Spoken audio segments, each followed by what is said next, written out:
Special. Meanwhile, in the divine realm. All's well that ends well, don't they say? Saralipta, the god of water, muttered. The earth goddess Wilyaris's usually gentle features twisted sternly. That's rich, coming from you. You made sure Ryoma was alone when he was attacked. I just gave him a little advice.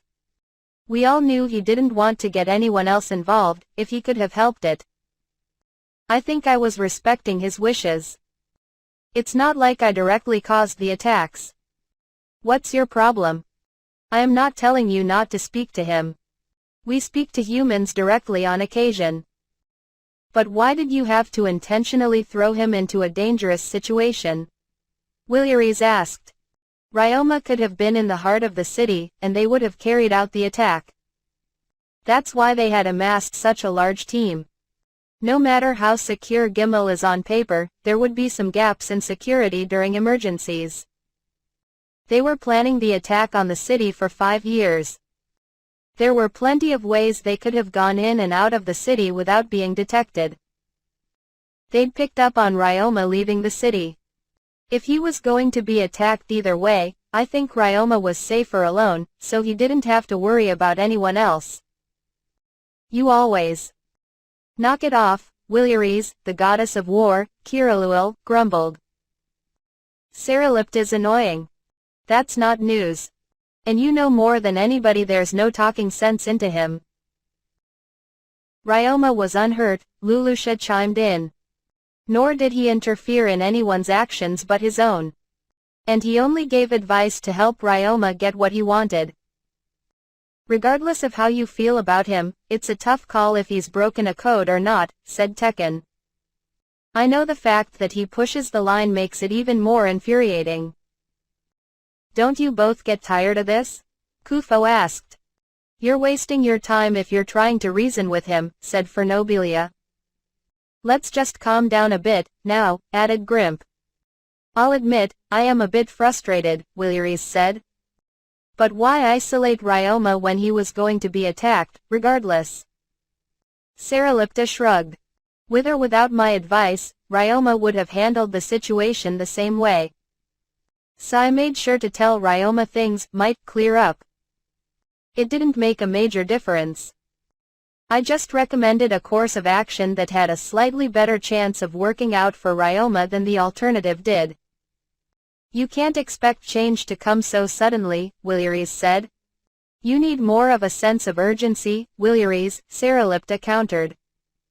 A decade or two is a blink of an eye to us, but a long time for a human. That's why change comes so suddenly to them. Why they're always changing. And what if Ryoma had chosen to throw everything away, asked Wilyaris. Not that I could guarantee it, but I highly doubt he ever would have done that.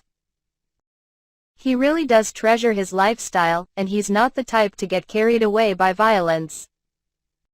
In fact, he's much more restrained than the average human, so much so that sometimes he can't get his head above the water. He wouldn't throw away everything, forsaking his responsibility as a business owner and disregarding the harm he'd do to others. If he had been the type of person who could be so reckless, with no regard for those around him, he would have snapped in his previous life, said Saralipta. Wilyaris remained silent. Saralipta continued, well, even if he goes to one extreme, I wouldn't mind it. Humans kill each other all the time for selfish reasons. Even animals kill for survival. Ryoma deserves to choose his own path and follow it. Besides, the fewer people around him, the higher his chance of survival is. Where he fought, he could have used his slime magic without reservations. No concern for roping anyone in or protecting someone who would only slow him down. You may have a point, Lulusha said. Tekken grunted in agreement. Even if Ryoma couldn't have beaten those brothers, he wouldn't have died. Ryoma made sure to fight atop one of his slimes, Kufo noted. Even with his magic disabled, he only needed to give one signal to set off a trap or make an escape. He's very thorough, for one thing. Kiriluil responded, nothing wrong with being thorough. Even the best soldiers can be taken out by anyone because of one mistake. There's no guarantee on the battlefield. That being said, I agree that it's highly unlikely for Ryoma ever to lose a fair fight. If he hadn't been a casualty of the stupid games the Earth Gods were playing, he would have made his name as a martial artist or something. At least enough to open his own dojo. It's regrettable how much potential had been locked out of his life. Apparently, the weapon of choice in Earth wars in his time period are firearms. And Japan is a peaceful country. His talents didn't match up with his time period or environment, even though his environment had been tampered with for that very purpose. He was surrounded by morons who loved nothing more than to spew their moral high ground. Said Saralipta. Good or bad, it isn't easy to change preconceptions that have been drilled into him for decades, especially since his youth. There's a fine line between education and brainwashing. It's the same repetitive process. Gain stopped sipping his boba tea to say, Correcting those preconceptions would have been far more difficult if he had been older. Perhaps it's for the best that he's become self-aware of it now. Wilyaries sighed. Maybe so. What's the matter? Saralipta asked. I don't make a fuss about things just for the sake of it. As infuriating as your smug expression is, I understand why you spoke to Ryoma after the katana incident. And our world will become more active, thanks to the replenished magical energy. Considering more monsters will appear in the future because of it, allowing him to use his strength will be to his benefit and to the benefit of those around him. That, I can accept. The other gods looked relieved, as the quarrel between Saralipta and Wilyaries seemed settled. Quarrels weren't uncommon among the gods, but a drawn-out conflict could cause some inconveniences, and it just wasn't fun to watch. With the mood in the area relaxed, Lulusha said, if Ryoma becomes stronger and more stable, why don't we give him those katanas? As worrying as those blades are, they are still his father's keepsake. He's got more right to them than we do. As long as we're confident he can handle it, we can hand them over to him, Tekken said. That will be more in the future, but it's worth considering, Fernobilia said. In fact, some troubling monsters are appearing in the Sea of Trees of Cyrus. Whoa. They gotta be serious if you're calling them troubling. They're confined to a very limited area, so they won't damage the ecosystem. If the Sea of Trees takes care of them naturally, great. Otherwise, I'll consider stepping in. You're in charge of that place, so we'll leave that up to you. If that's happening in the Sea of Trees, we better keep an eye out on other places. Monsters have destroyed countries before, Kufo muttered ominously. Saralipta answered with his usual nonchalance. I wouldn't worry about that. Countries fall because their people are unprepared. Monster populations increase gradually, so as long as armies deal with them properly, any country will prevail, perhaps with some casualties. It's not easy to see humans die because of it. Without replenishing magical energy, the entire world will collapse. Then, all lives would be lost. I'd like nothing more than to find a way to fix this. Gain seemed to speak for every god there. To be honest, I can't stand the situation we're in. Never was okay with it, but I've felt worse since we learned about what the Earth Gods did. We feel the same way, Tekken. Speaking of, Fernobilia. You mentioned once that Ryoma's research showed promise to improve our situation, didn't you? I spoke of improvement, not a solution. Something that would allow us to delay the next replenishment for a few decades or so, as everything stands now, of course. It's possible more breakthroughs could be reached, which would change everything. That's why I look forward to his results. The lack of magical energy in this world is a problem we have to bear. Even if Ryoma is fully willing to cooperate, we can't rely on him too readily. That's true, Lulusha agreed. Ryoma has his own life. Wait a minute. Ryoma's already heading to the Sea of Trees, right? Where those troublesome monsters were born in the first place. The gods shared a look. Tekken managed to organize the information quicker than the rest. Preparations are almost done. Just one more task. To raise his adventurer rank. Judging by how Ryoma's doing, he plans to take on a bunch of monsters and monster hunting missions to rack up his rank all at once. If all goes well, it'll be maybe half a year until all the conditions are met. Probably faster, knowing him, Grimp said. Yes. He would cram in as many tasks as he could possibly handle, Williries said. Their assessment seemed entirely plausible to the other gods too. Very possible. Likely, I'd even say. He's gotten much better than before, but I suppose the habits of a corporate slave were hard to forget, said Kufo. Still some time before the city is rebuilt, but I won't be surprised if he starts another project during his downtime, Saralipta said. He's already looking into system reforms around the city. He's training in the use of physical energy and combat-centered magic. He's gearing up for this, fast. Definitely preparing for a hunt, then. He's gathering intel through the various guilds too. At this rate, we'll never get a break. We don't dare look away from what fascinating things Ryoma's going to cook up. Frankly, we never know what he'll do if we look away. Of course we should keep a close eye on him, and why not? He renewed his resolve to go on another adventure after speaking to us, Gain said. The gods agreed, and centered their focus on Ryoma, who was busily working away. His new departure was moments away.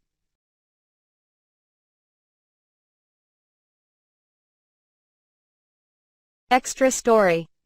The Noncombatant and the Secret Room. While the laundry shop bamboo forest was under attack, employees without combat experience were hiding out in the shelter that had been secretly built deep under the storefront. Though the four walls were built of thick stone, the room looked just like any respectable living room. Oh? Maria? What's the matter? My slime is terrified. Carm, the assistant store manager, said gravely, we have an uninvited guest, just as Ryoma said. Fina, who worked in the front end, nervously muttered, I hope Lilin and others will be okay. They'll be fine.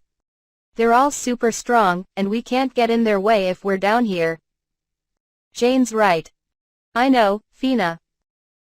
Why don't we all make some dinner right now? I think it would be nice for them to have something to eat when they come back in. Carm, we can cook in here, can't we? That's a wonderful idea, Sherma. Since Ryoma placed a magical item in here for ventilation, we should be fine as long there's not too much smoke involved. I saw a small magical item for cooking, so let's make use of it. Carm swiftly approached the shelf in the corner of the room and brought back a box full of cookware. Here's what we have to cook with. I'll bring ingredients over too. What would you like to cook tonight? It must be biting out there. Let's make a nice, warm soup. Easy to eat, and we can make it more filling with potatoes, for example. So, all the non-combatants got to work on dinner. This seems strange, doesn't it? Not that I have any doubt about them, but being able to cook under an attack, said Jane. That's true. There were times when we had to evacuate because of monster attacks, but those were always tense, Fina said. Maybe because there's the packing, Sherma chimed in. I don't know how it was in the farms, but I've never been to a shop more securely guarded than this one. How about you? A few establishments that mainly serve nobles. But certainly not a watch system with slimes, or even a bunker like this.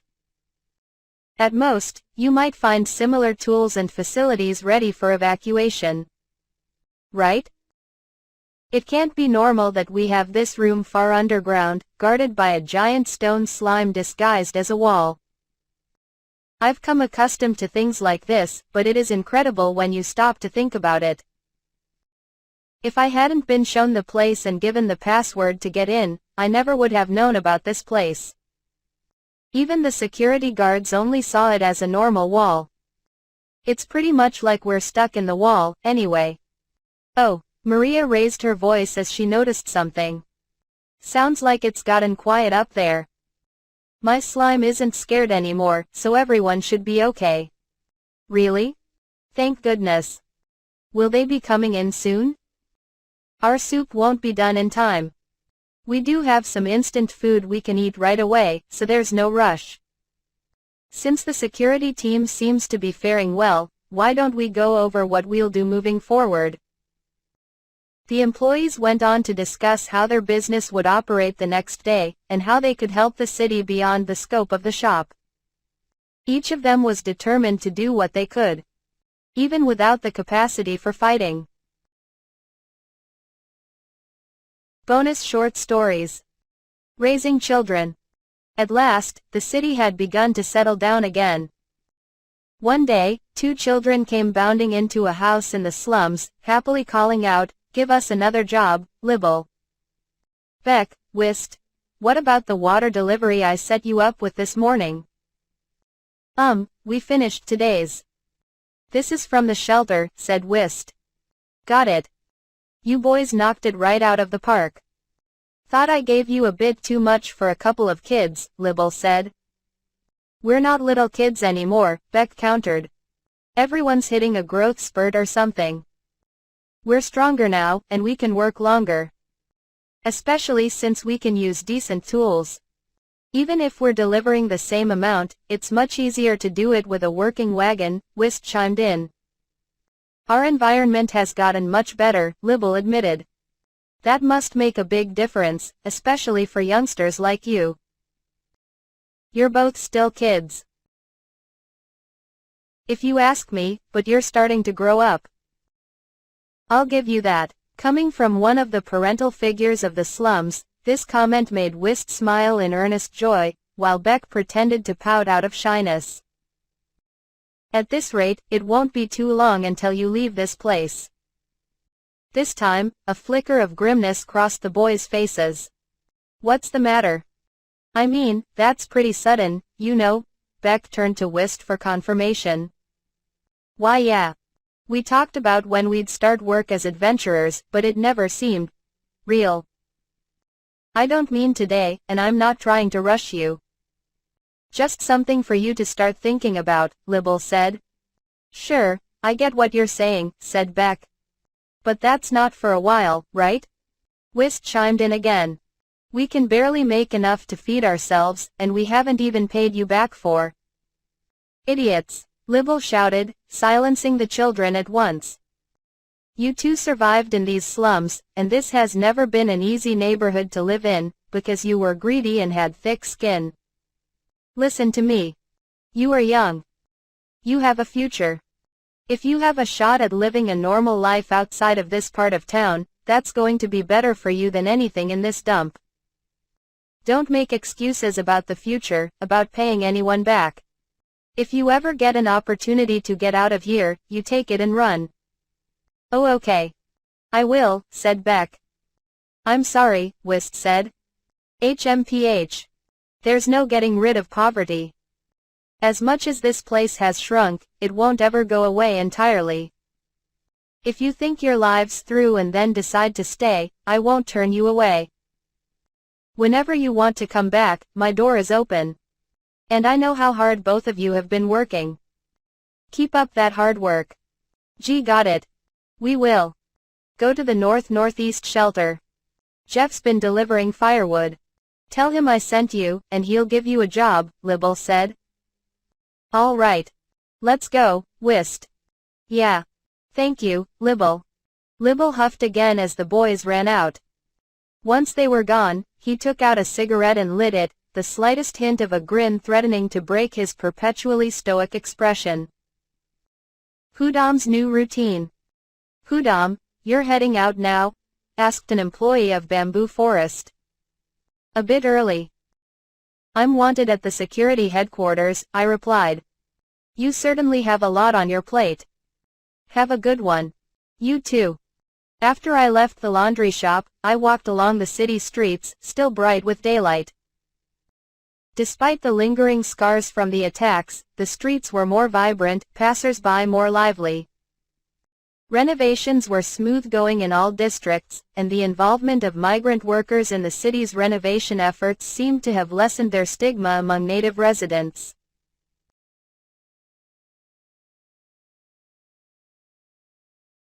If it isn't Udom. What are you doing here this early? Playing hooky today? No, I'm not. I'm going to the security headquarters, I said. You got work over there, then? Keep it up. Come grab a drink sometime. You help us out so often, I owe you a few on the house. Thanks. I'll take you up on that soon. It hit me that people recognized and greeted me more frequently on the streets, now that I'd been helping Ryoma with his tasks around the city. Back when I'd wandered from city to city, I had never built relationships like this. Not so much as an acquaintance. That had worked out better for me at the time, and it wasn't like I'd missed social interactions. But this isn't too bad, either. I enjoyed this routine enough that I found myself smiling for no reason. Spending the day working at the laundry shop, unless I was called in to take care of something else as need arose. I was busy, but I wasn't worried about my next meal or a roof over my head. And I still had plenty of time and willing partners to train with. Ryoma, of course, but also the security guards at Bamboo Forest, Faye and Ox in particular. Even in my traveling days, I'd rarely come across a fighter as skilled as either of them. Even though I'd been somewhat coerced into this setup, I couldn't have wished for a better one to further my craft. Besides, helping out Ryoma was kind of fun.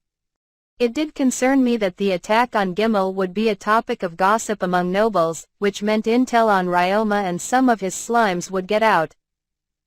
Not that I had the moral high ground after my brief career as a spy, but nobles with nefarious intentions were sure to set their sights on them. Once he sets his mind to it, he doesn't know when to stop, I muttered to myself. Ryoma's whole lifestyle, particularly his slimes, were top secret stuff, but he never seemed too careful about keeping secrets. Of course, more often than not, he used his abilities to help others, and he could take on almost any assailant a noble might send his way. He kept me on my toes, that was for sure. The work was fulfilling and anything but boring. Maybe this was the perfect opportunity for me to plant my roots. I know. Maybe it's high time I wrote a letter. I had been sending my father regular mail, but only professionally, as a middleman between me and His Majesty. It had been a long time since I'd spoken to my mother or brothers back home. After I'd practically run away, I had never been too eager to return. But now that I worked as Ryoma's assistant, under the Duke's employment, technically, I could actually read their responses if they wrote back. I should at least tell them that I've started this new life, and that I'm having fun. That'll do for now. As long as they were willing, we'd have plenty of time to write to each other. With thoughts of my future in mind, I kept walking under the clear blue sky. I had a good feeling about today.